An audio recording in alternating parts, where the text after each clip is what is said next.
My name is Abe. I was Employee of the Year. Now I'm dead meat. Pull a gun on me again and dead meat. Dead meat! You might actually beat me. You really think so? Hell no! You're dead meat.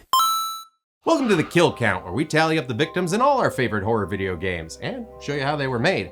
I'm Zoran, look at my fancy new set Gavoyich, and today we're looking at Fear the Spotlight, released in 2024. Fear the Spotlight is the first full title from indie game studio Cozy Game Pals, which consists of husband and wife team Krista Castro and Brian Singh, as well as their adorable dog Olaf, who is featured in their company logo. Previously, they'd only made mini-games like Radish Kid Ascension, where a sad radish boy builds a stairway to heaven to meet his family. Oh man. Oh, and there's also Unfinished Business, where you help a ghost do one last thing.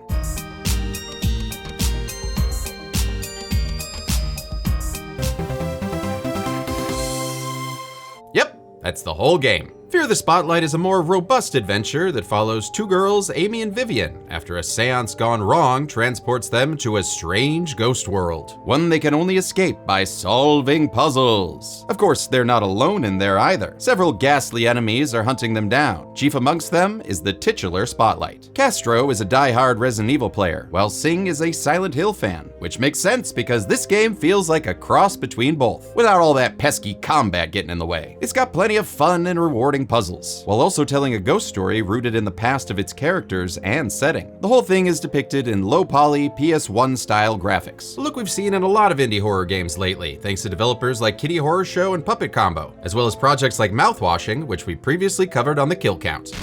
However, Singh and Castro chose this style for more than just member berries. It adds to the scariness, I think, like having more simplified shapes and limited colors, like you're not quite sure what you see. Your mind fills in the gaps in like the most horrifying way possible. For sure. Yeah. The end result is a game that's spooky, fun, unsettling, and surprisingly heartfelt. And I am a big fan, especially since I got to interview these lovely humans. And I gotta say, they are truly the coziest of game pals. You can check out the full interview at the link in the description. And luckily, I'm not the only fan of Brian and Krista, since after initially releasing the game on Steam in 2023, the Cozy Game Pals were contacted by Blumhouse, who were interested in supporting their game. While Blumhouse is widely known by horror fans for their work in film, the studio announced its Blumhouse Games spinoff at 2024's Summer Games Fest, with a showcase that included religious-based first-person shooters, farming sims with dead bodies, and a psychedelic post-apocalyptic experiment called Sleep Awake that I fully played right here on the now renamed Dead Meat Games channel. Dead Meat Games! It's a thing now! It, of course, all started with Fear the Spotlight, a fantastic flagship title for Blumhouse Games that adhered to their new mission statement. We're going to look for creators and give them a platform and encourage these creators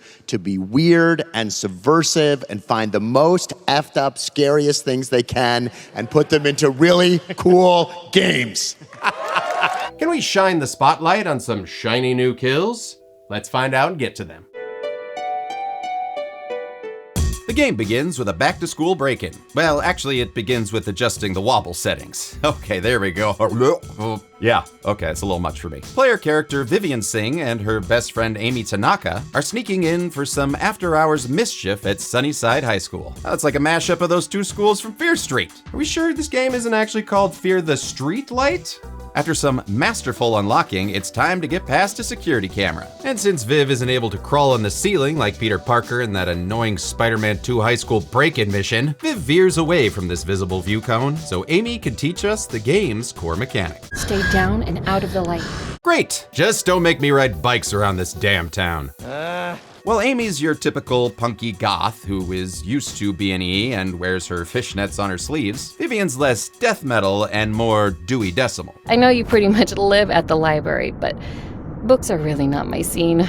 Neither is pronouncing the word library. Library. Despite being a bit of an odd couple, these two have a very sweet friendship, one that Vivian's hoping to take to the next level. Looking at our inventory reveals that we have a letter for Amy confessing our feelings for her. I can't wait to use this! Oh, but Probably not on the lock. It's just silly. While Viv works up the nerve to deliver that love letter, the girls wander the halls reading some posters, definitely not reading others, and figuring out who to vote for in the upcoming election. Okay, why are you touching it? Is that Braille? They break into the school's library. In order to turn this space into something Amy could enjoy, student volunteer Vivian got a dubiously authentic display of the occult setup. Let's see, we got a Silent Hill radio. Oh, a copy of Teen Witch. Oh, nothing can top that. Except maybe To Kill a Mockingbird? I guess because of Boo Radley. Well, it's not exactly the Warrens' basement. One object did catch Amy's eye. A royalty-free spirit board. Ha! No money for you today, Hasbro. No one's saying that trademark name. We'll see. While looking for a way to open the display case, Vivian passes a memorial plaque. It's dedicated to the victims of a 1991 fire that killed 24 students. And honestly, it looks like a guess who of who died. But hey, that's all backstory, so no count for you. Some construction plans in a nearby office reveal the school only recently finished repairing all the damage. Vivian then finds a suspiciously locked drawer full of important files and, key that allows her to retrieve the spirit board. I didn't say it. The stage is now set for some spooky hijinks. Tonight, I will be your guide into the world of the supernatural. Are you ready? I think so. Just nothing too creepy, okay? Famous last words. Amy sets the stage by lighting the candles with her hands. She's a witch! Burn her! Burn her with, oh wait, those are just matches. Okay, false alarm. Sorry, everybody. Sorry, go back to your, non-mob related activities. Oh, except for you, Mafia Joe. I love grime. She adds a burnt rose to the proceedings that she claims to have found in her locker and totally not from a glass dome in the West Wing. All right, time to get this seance started. How do we do that? Let's both put our fingers lightly on the planchette. Oh, on the first date? I never heard it called that in health class, but oh, you mean that thingy. Let's just start the seance. Spirit, who are you? Are you the one I hear following me in the halls? Wait, what? Oh, seems like Amy has an ulterior motive. Explain yourself, young lady. It's going to be okay, Vivian. Take deep breaths. Oh, she's gone. And now the library looks like Evelyn O'Connell paid it a visit. The bookshelves form a convenient path through the spookified library, which now has new haunted pictures. Ooh, creepy and awesome. Still not counting it. A sewer drain with a cold, bitter smell, probably Malort, and an entrance to the Red Room, complete with a crying Dale Cooper. Oh no, wait, that's Amy. Amy? Are you okay? I would say no, as she's firing the sky away. Oh, it looks like that fire's coming back for Viv. But don't panic, it's all in your imagine. No, it's real! Run! Run like a V-1000! She narrowly escapes through a crack that forms in the memorial wall, and the experience leaves Vivian quite breathless. Thank the text god we're reminded to use our inhaler. This game's a version of the first aid spray that calms those really creepy pulsating lungs. Ugh. The music, however, is less calming, pushing us forward with its epic foreboding drone. And it's done. I'll miss you. The music for Fear the Spotlight wasn't composed, but rather built from existing music libraries and then layered by Brian himself, who also did the sound design, which he had never done before. But in the end, he was able to blend them together masterfully. And because I'm the one who's also coding everything, I can tie a lot of the music and music cues and stuff to the logic that's going on. But logic has nothing to do with this new version of the school we're in, with its endless Mysterio hallways and textbooks from the year of the tragic fire. That's right, grab your Lunchables and a Lisa Frank folder, cause we're in the 90s, oh yeah! Things get very Silent Hill very fast with spoopy ghosty kids. Before becoming very Resident Evil as well, with this door puzzle ready to receive a gift. Those games, as well as 2001's Fatal Frame and non-horror, non-indie game Life is Strange, formed the basis for the game they wanted to make. While TV and movie inspirations included The Ring, The Grudge, Malignant, The Conjuring, and The Haunting of Hill House. It's just everything we loved all mashed up and in there in some form or another. While Fear the Spotlight is the first major project from Cozy Game Pals, Castro and Singh are no strangers to the industry. Castro was an art director for Nickelodeon and worked as the art lead on the Animaniacs reboot. I am so sorry. While Singh was a programmer on games like The Last of Us, Uncharted, and Journey, the two eventually left their corporate jobs during the COVID pandemic, using their personal savings to fund their foray into game development. In the locker rooms, we find a golden flower that might be just the thing, but this grave grabber just won't let it go. Can't take it with you, man. Come on. We continue to explore and stumble upon the scariest thing in any 90s school: dodgeballs! As well as a janitor's toolbox with some pliers that are broken. To fix them, we use a screwdriver to open a horror game cliche, and a drain filled with Karen's ovals. Ho ho! Oh, this run I'm gonna get a yarn of Ariadne. Oh, you're out? Okay, well maybe some vending machine super glue. Oh man, really hope some 90s kid did not mistake that for a squeeze pop. Like that kid! But when we go around the corner, all we find is an achievement for being brave. Aw, actually feels pretty good. Yeah, we were so brave. Littered throughout the school are diary entries and past notes filling us in on the class of 91's hottest gossip. They center around Chrissy, a popularity challenge student with a crush on a theater club hunk named Raoul, a real Troy Bolton type. She planned on getting him to think of her by auditioning for a production of Phantom of the Opera, which is a move that pissed off mean girl Heather, this school's resident Sharpay. And also the superintendent's daughter. In fact, an incident report reveals the faculty helped cover up Heather's bullying in order to stay in the boss's good graces. Sorry, Chrissy, gotta stick to the status quo. Damn it, writer Tim! No more High School Musical references in this script. Get your head in the game. Oh, That was one. I didn't know. However, that drama's not nearly as frightening as the figure we encounter in the locker room. It's the game's titular spotlight. You know, the one we need to fear. Similar to invincible enemies like Mr. X, Pyramid Head, or Mario with a star, there's no fighting this Big Daddy before photo. Instead, we'll have to stealth our way around him. Luckily, just like the security camera, the lighthead's got a helpful view cone that shows exactly where he's looking. So we successfully avoid his gaze and make it to safety. We fix the pliers and turn them into priors, which gives us the rose gold rose that we gift to the door. Aw, what a cute little pose. We try to inject as much coziness as we can into a horror game. It unlocks more of the school, including a payphone Vivian uses to call Amy. Are you safe? I've been searching for you. Of course I am, Viv. Don't worry, Viv. Everything is going to be spectacular. Spectacular? Spectacular? Shh. Amy's actually referring to a new show that she's apparently in that's premiering at the Weber Building. Named, of course, for Phantom of the Opera's composer Andrew Lloyd Webber. And this show promises to be fire. Literally. To get in, we could filter the air with the HVAC machine, but we'll have to restore power to the gymnasium first thanks to this school's Freddy Krueger wiring. We only have enough power for the gym or the HVAC, bitch. Yes! Looks like it's 90s puzzle hacking time. All right, what do we got? Pokeball, crosshairs, number pie chart, EKG. Oh, I'm in. Okay, coaxial cable goes here. Add a fuse, spin this knob, spin it again, get confused, walk away, back to knob spinning, then enter my favorite Assassin's Creed game, and by the black flag, the power is back on! In 2 places. Man! That was some good hacking. Filling the hole in our puzzle soul will require a couple more fuses. I wonder if there's anyone around here that could help me out. Oh, look, a crying kid. Hey, do you know how to freak me out? Yes, you do. Anyone else? Oh yeah, there's another ghost child, he's discovering his body. When he's, finished, we grab some keys that let us defuse our puzzle situation. The search continues with, oh, come on, kids, the urinals are not for number 2. We do a courtesy flush and, grab another fuse out of the urinal. Okay, well, we can't cut. Oh, we just grab it with our hands. Okay, yeah, wash your hands. No, wash your hands. Okay, let's not wash our hands. Oh my God, gross. Okay, I guess we then just put our poo hands all over some more clues, including a cast list that reveals Chrissy lost the lead role to Heather. Oh, and what's this? They got etc. in the cast. The greatest actor of our generation. They can play anything. Don't worry, Chrissy, being an understudy ain't so bad, since her audition gained her the attention of a secret admirer. Back at the gym, we have another encounter with the spotlight. I know you're in here. Why does he sound like a Mac OS 9 voice? Please update our computer with your references. Of course, during my interview with them, I was very surprised to learn who actually did the voice. That's me. Brian.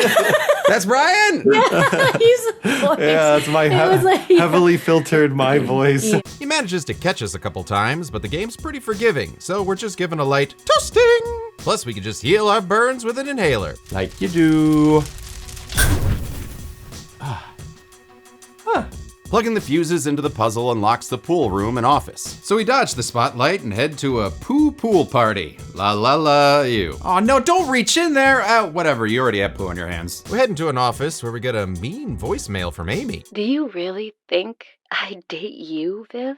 I know about that sad, sappy letter you wrote me. Oh, the one that I keep using on every puzzle ever? That letter? Oh, I swear, it's gonna save me one day. Just like Viv swears to save Amy. I'll save you, no matter what.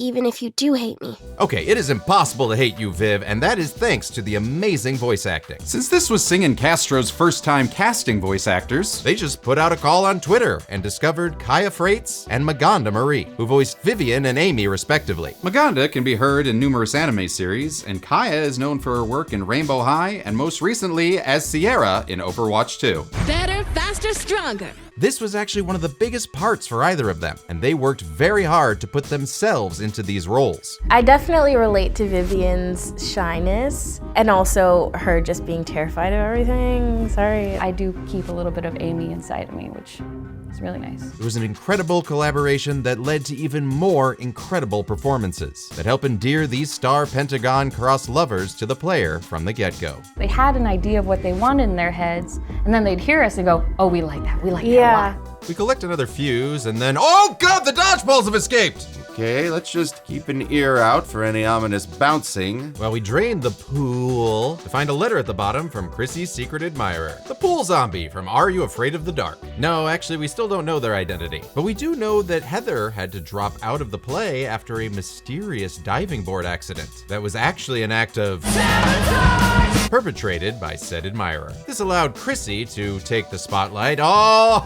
I see what you did there, game. Well done. The parallels to Phantom of the Opera are pretty obvious, since designer Krista Castro was a huge fan of Joel Schumacher's Phantom of the Opera, just like our researcher Bella. Gerard Butler is great. Does anyone want to fight me on that? Aside from the play being central to the plot, the characters are actually named after their literary counterparts. Chrissy is Christine Daae, and Raoul is Viscount Raoul de Chagny. Whoa, what, no Molly Shannon Megan from the 1989 version? Boo earns. Also, I just love women named Megan.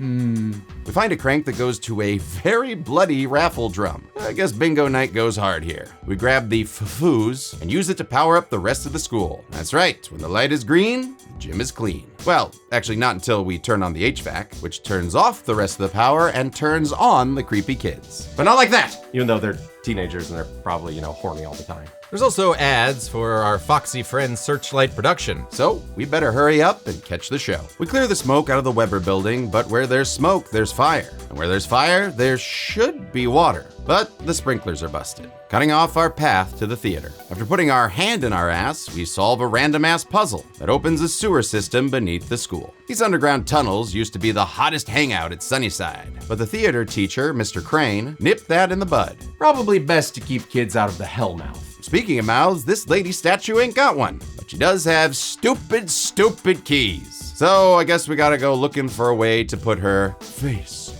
on. Along the way, more diary entries reveal Chrissy got the boy after all. Yay! Tragically, their romance was cut short when Raoul went missing. Judging from these threatening letters, her secret admirer might be responsible. We find a jack and, oh, Jesus! Where is Vivian storing that thing? Oh, I don't know. Oh. Fair enough. We find a phantom mask in the bathroom that was actually masking a phantom. Ew! Oh, yikes. It's only a third of the face we need, so time to get the next piece. To do so, we grab some coaxial cables courtesy of the BDSM AV Club and a VHS tape.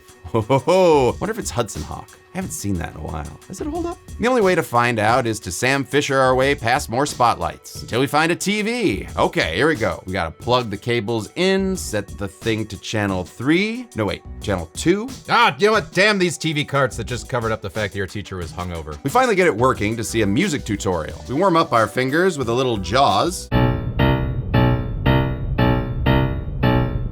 Before actually solving it and revealing the mask part 2. Don't you just love Halloween? No! Not that one. Never that one! Ugh. Well, next to the non-Jamie Kennedy mask, we find another diary page from Chrissy, who was so distraught by Raoul's disappearance that she wanted to quit the musical. But Mr. Crane wouldn't let her. Of course. Why waste your grief when you can harness it for the highest art form imaginable? A high school musical!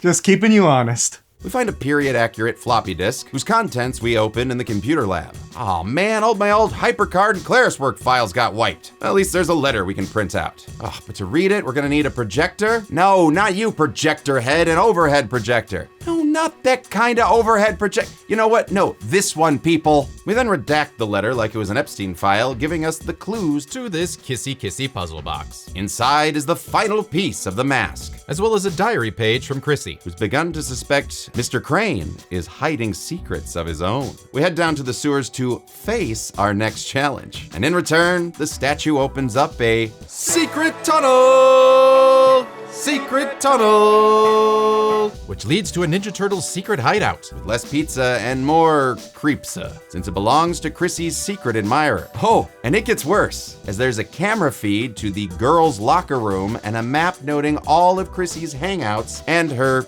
BM schedule. An early note mentioned the tunnels lead all around the school, which is proven true when we enter a crack and end up in the dressing room. Inside, we find a final diary entry that confirms the horrifying truth. Full-grown, adult man, Mr. Crane was Chrissy's secret admirer. But it's inspired by the people we know. Ooh, I sure as hell hope not. Chrissy uncovered his album of stalker snapshots, one of which is from a two-way mirror built into the dressing room. Oh, Jesus Christ. What's up? You called me?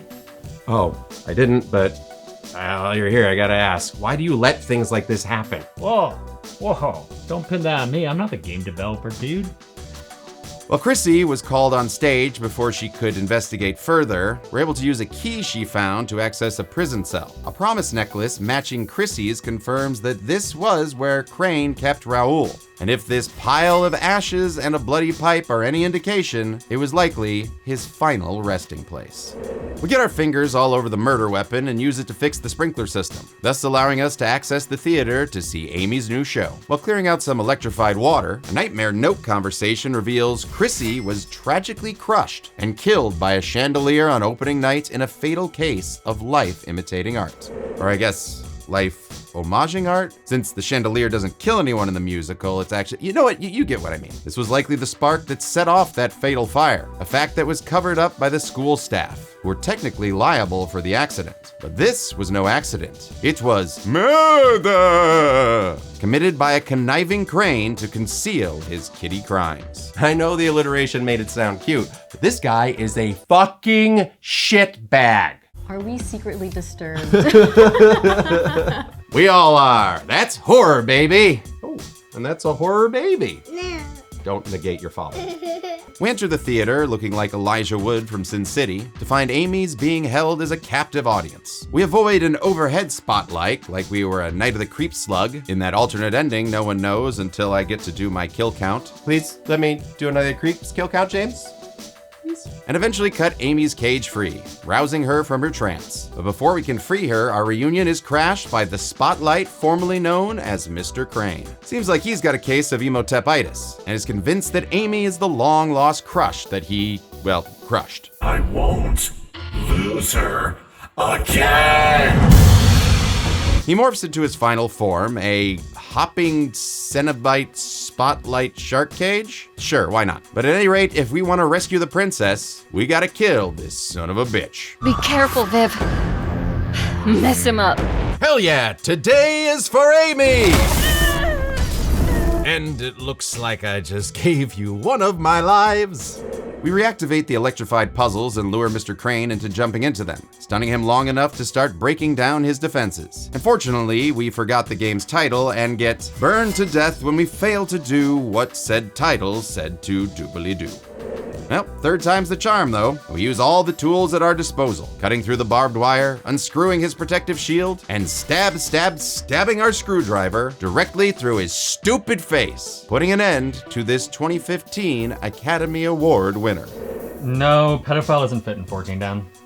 No, it's Spotlight. Movie Spotlight. Oh. As Mr. Crane's body burns from the years of sherry ingestion, his cage burns away too, finally reuniting us with our favorite goth girl. Holy crap. You did it. However, with the boss fight done, the level starts falling apart. Vivian and Amy make a run for it as the school starts crumbling back into whatever Twilight Zone it came from. Ooh, I love this twisting Doctor Strange hallway shot as the girls slide through a dimensional rift. Sliders.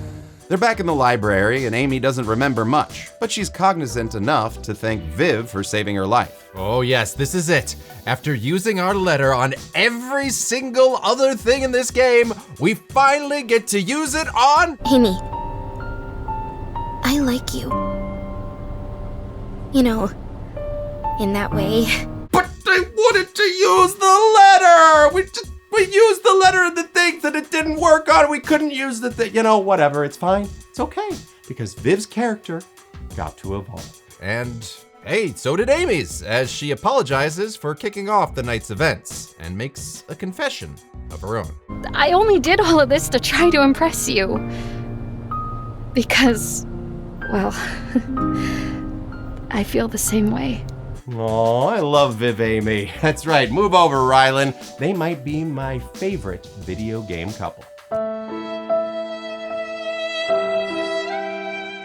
With their sapphic secret out in the open, Amy and Viv head out, leaving the wee little spirit board behind. Oh, no, no. The credits then roll with a beautiful note to the players thanking them for all their support. Brian and Krista be a class act all the way. And in the original game, that's where the story ended. Fear the Spotlight debuted in 2023 to a small but passionate following. Luckily, that following included Blumhouse Games president Zach Wood and creative lead Louise Blank. They contacted Castro and Singh, offering them 1 year with Blumhouse's resources to expand the game, with no creative restrictions. However, Fear the Spotlight's fans were already happy with the game, and Castro and Singh felt it was already complete. Do we tell more of the lore of the school? Do we dig into more Crane stuff? Do we dig into more, like, could we do like a Chrissy chapter? That was like another thing that we were deciding for Amy's, is like, would it actually be Chrissy's story? It was almost Chrissy's story, yeah. But decided against focusing on Chrissy. Yeah, you can go through her psychological trauma, but I feel like it's just kind of repeating the same stuff again. Instead, they took the skills that they'd learned on the first part and created a pulsating second chapter, this time taking place from Amy's perspective. Chapter 2 starts off much like Vivian's chapter, with the same dialogue and same security camera tutorial. We get to break ourselves in this time with an Elder Scrolls-style lockpicking minigame. No keys? Oh, I like this chapter already. Additionally, instead of an inhaler, Amy can heal her wobbly brain using the Zen power of incense sticks. Maybe throw a little Pure Mood CD on in the background. It's fun to revisit this section of the game reading Amy's thoughts on everything. Like her delight at the occult display and its smooching vampire ghosts. And how cute she finds Vivian's volunteer photo. Oh, and then there's, dear God, Vivian's floating head. Probably not meant to see that model from the front. Amy also has a cell phone, which we use to text her mom, who thinks we're having a big night in.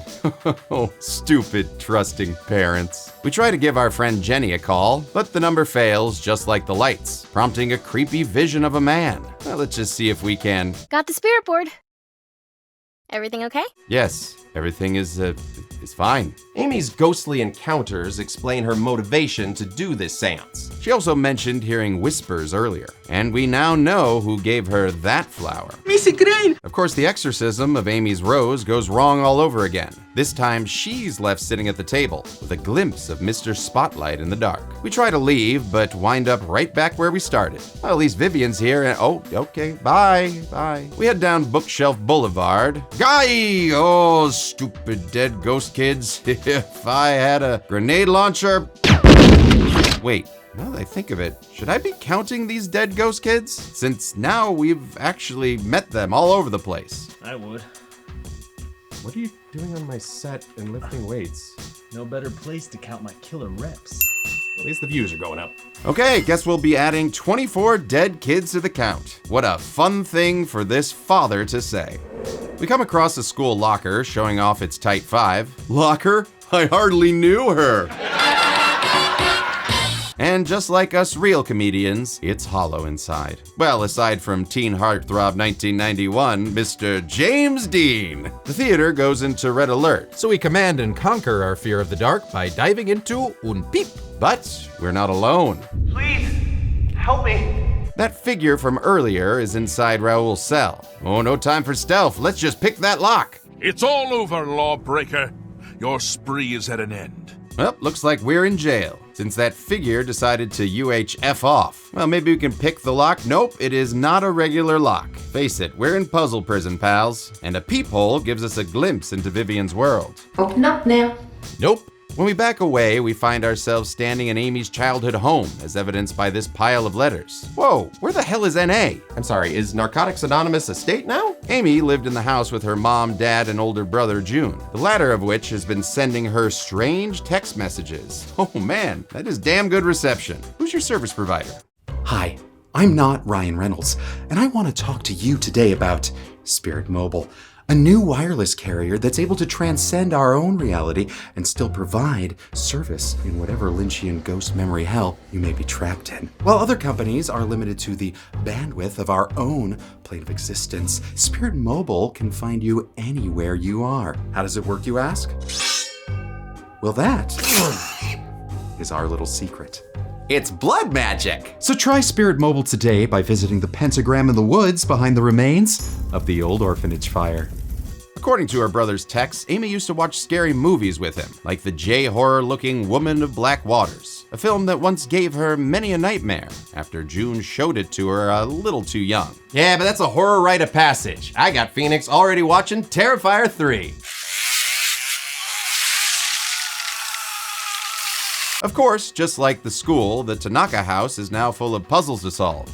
Ready! There's a prayer altar with a charming book of shadows. There's the same symbols as the door, but there's a bunch of stuff missing, including a painting, a saint statue, and a cross. Guess we'll have to go gung-ho with this gone home to find them. We start in Mom's bedroom where we find, oh God, we're a vampire! Oh, actually, vampires are sexy, especially when they smoochy smooch.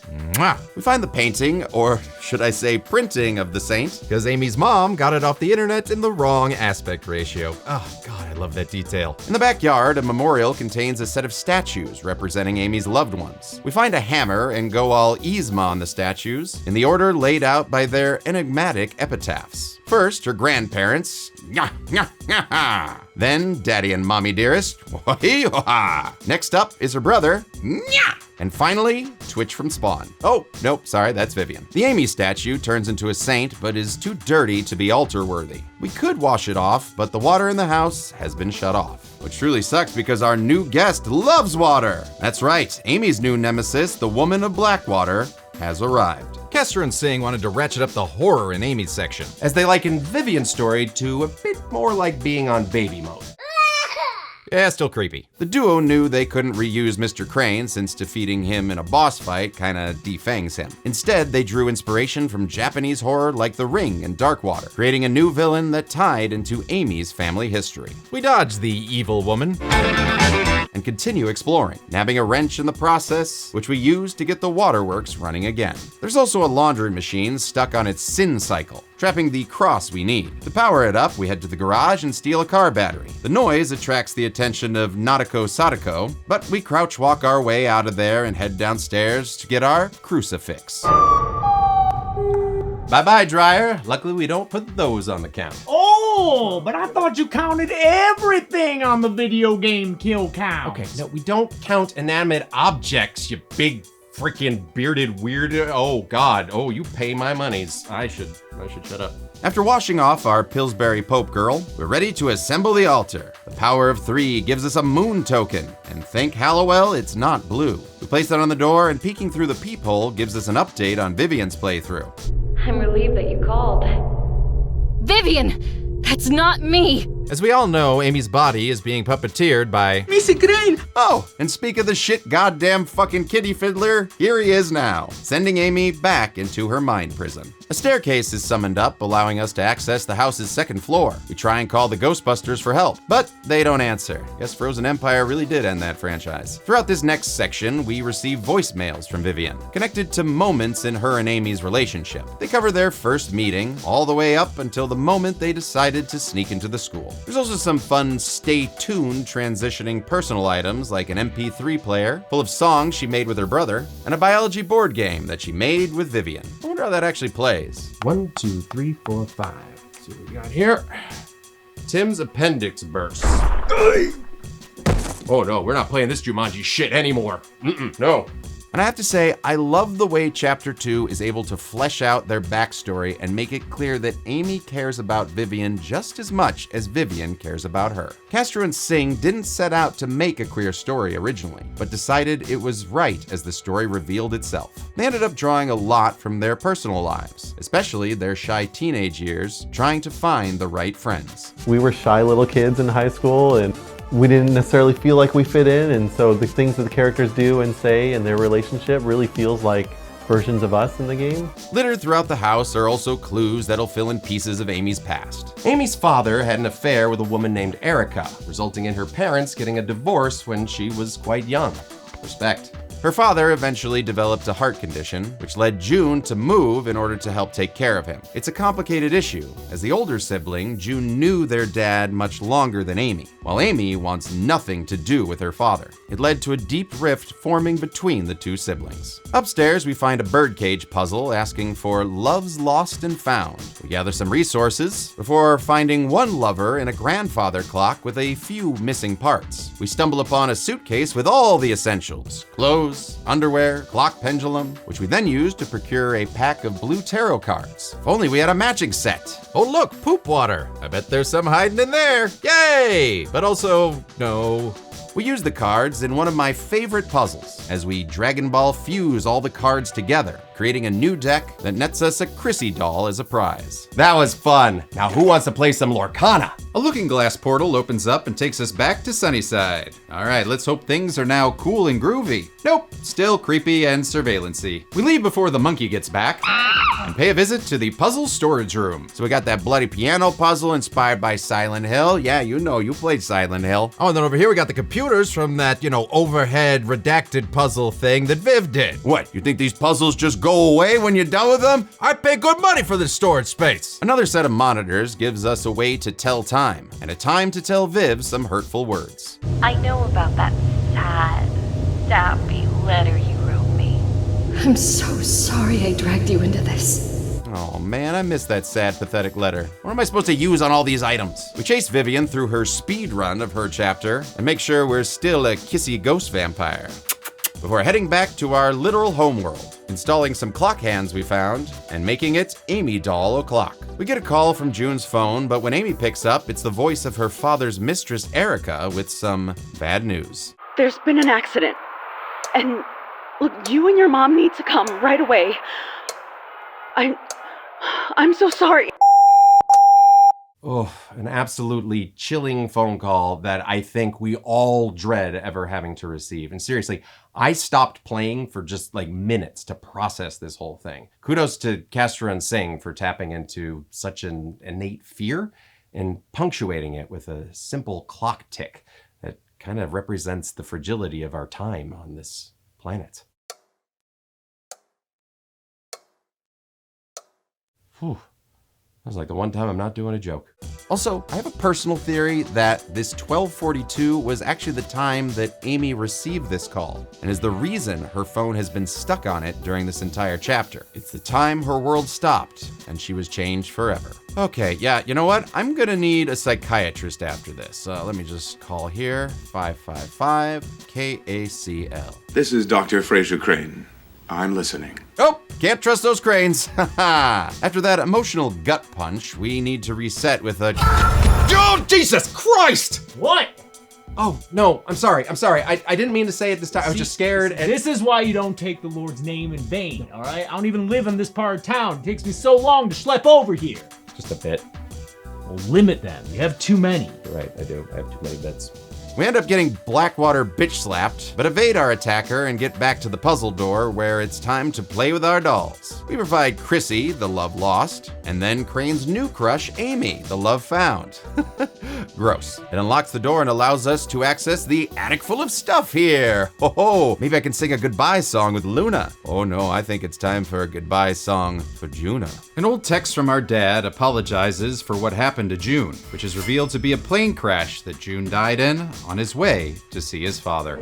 We play the world's most depressing lockpicking minigame to see the body, but our casket viewing is interrupted by a familiar face. You don't need to see that again. It's the figure from earlier, who's revealed to be June. The siblings then share a clipping reconciliation, but June tells his sister she won't be able to stay. Can I just stay for a little while? I would love that. But you can't let this thing keep you, Amy. The final token of his love, June lets his sister move on in order to escape Crane's clutches. The Blackwater woman comes to join the party, so we play a little peek-a-pew, but she spots us and gives us a Blackwater walloping. We then kinda run from the great sound design of our underwater shuffling. Luckily, we're able to get away with the help of our trusty Captain Hammer. I think this is what pain feels like! That frees us up to slot the second token into Amy's front door. It opens up the same cage we were in during Viv's battle with Missy Crane! All right, Viv, time to overstrut your way to save the day. Is this all real? Are you really here? It's me. I'm really here, Amy. And thankfully, we can hold me to skip this boss fight. Back in the real world, Amy and Viv confess their feelings, just like they did in the previous chapter. And Amy even suggests what they could do on their first date. Is a scary movie, okay? Yeah, it is. You know what, Viv Amy? You are my favorite video game couple now. Sorry, Rylan. Oh, where'd they go?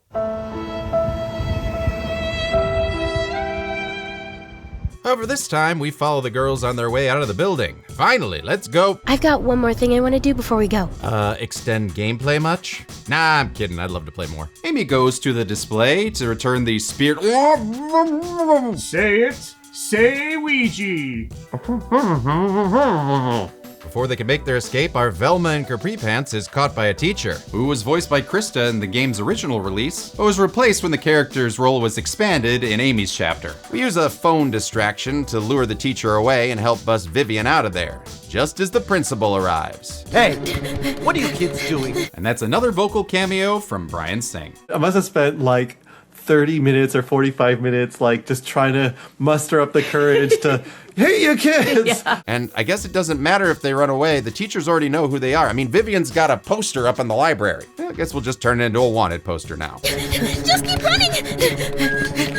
But my microwave burrito sounds like it's ready. Oh, fine, we'll go. In an epilogue, we find out the last thing Vivian wanted to do was grab some files from that suspiciously locked drawer from earlier. They reveal how the superintendent covered up Mr. Crane's pedophilia as well as his involvement in the school fire. With this new information, Sunnyside was forced to shut down. And with school out forever, Amy and Viv make good on their first date promise by watching the 2020 slasher Freaky. I mean, I guess if you're gonna pick a Blumhouse movie, at least it isn't Ouija. Yes! Money!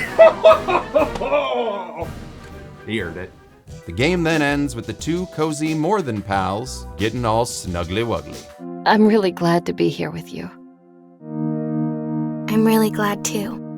Now let's get spooked. Did this low poly count game result in a high body count video? Let's find out and get to the numbers. Hey, you got another death threat. Oh, man. I get so many of these. No, this is a love letter. Yeah, here we go. My darling Zoran. Congratulations on another season of Kill Count Games and finally stepping into the spotlight with your own channel. Let's see what they did there. You are the angel of counting, and though our identity must remain secret, our love will one day be known to the world, your secret admirers. Oh, that's so sweet. Wonder who it could be. Hey, do you think Zoran would be comfortable being in a throuple? Well, technically, it would be a quadruple.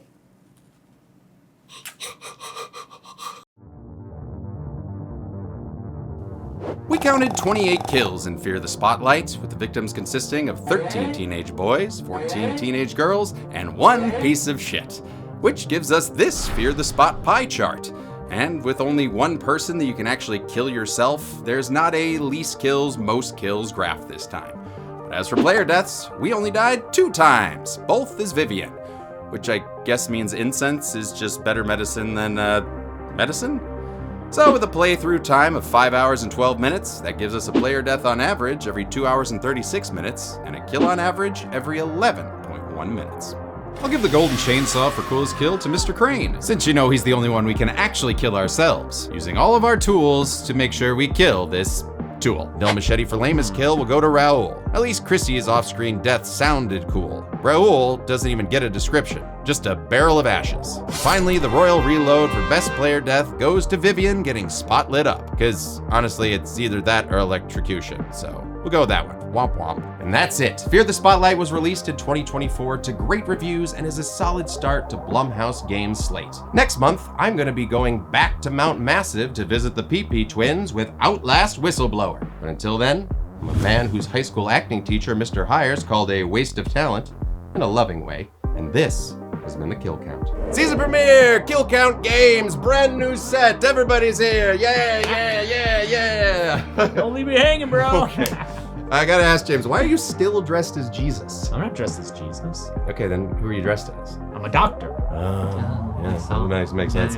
Just wanted to take a moment to thank Brian and Krista for making Fear the Spotlight. That game is just, it's so cozy and wonderful, and I love it. I want to thank Heather D'Apollonia and Caleb Johnson, who built this glorious set, which is 2 sets in 1. There's a podcast set over there. Why are you here, Tim?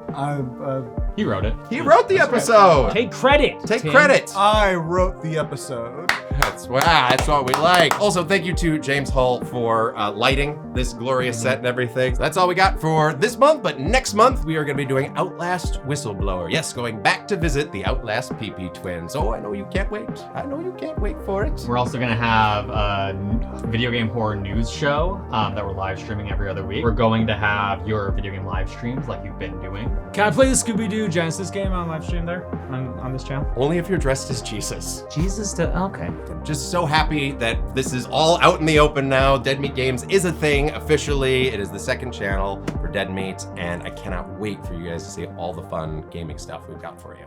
So until next time, be good players.